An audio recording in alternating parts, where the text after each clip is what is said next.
Mungu huwa anatamani sana mtu aanze kumtuma kwa njia ya kumtumikia. Anaposema utumishi, hamaanishi utumishi wa madhabahuni tu, yani kuhubiri injili, kuimba.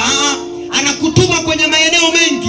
Mungu anaweza akakutuma kwenye eneo la elimu. Mungu anaweza akakutuma kwenye eneo la biashara. Mungu anaweza akakutuma kwenye nafasi yoyote ile.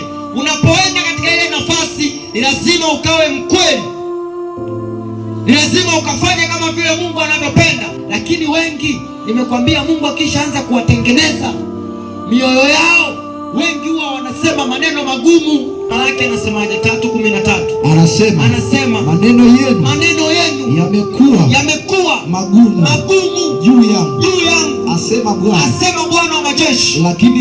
Lakini ninyi mwasema tumesema maneno juu yako. Kwa namna gani?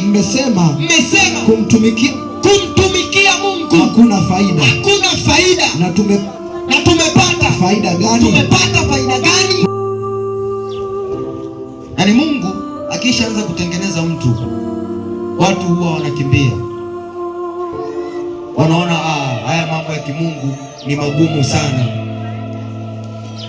wanakuwa wana maneno magumu sana.